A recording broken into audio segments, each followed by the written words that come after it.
Hello అందరికీ, నేను మీ విద్యాని. So ఇక్కడ పీతలు చూడంగానే నా ప్రాణం లేసుకొచ్చింది తిందాం తిందామని.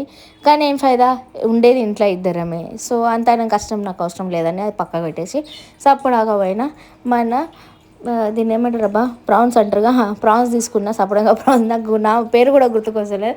సపడంగా ప్రాన్స్ తీసేసుకొని ఇంటికి వచ్చేసినాక దాన్ని నరాలు వగర తీసుకొని ఉప్పేసి మంచిగా కలుపుకొని మంచిగా క్లీన్ చేసేసుకున్నాక కుకింగ్ ప్రాసెస్ మాత్రం స్టార్ట్ చేసేసిన. ఫస్ట్ అయితే నేను అల్లం ఎల్లిగడ్డ ఇంకా పచ్చిమిరపకాయలు మిక్సర్ వేసుకొని పక్కకు పెట్టేసుకున్న.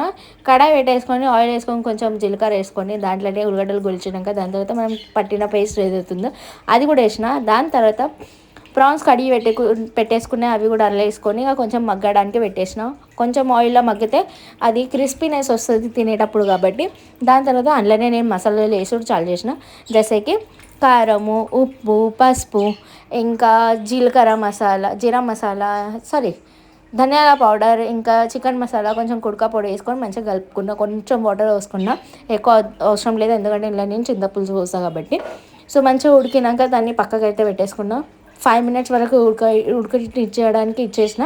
దాని తర్వాత అందులోనే నేను చింతపులుసు పోసుకున్నాక దాని టేస్ట్ ఎన్హాన్స్ అవుతుంది కాబట్టి, కౌసు ఉంటుంది కాబట్టి కంపల్సరీ పడుతుంది మన సీ ఫుడ్లో.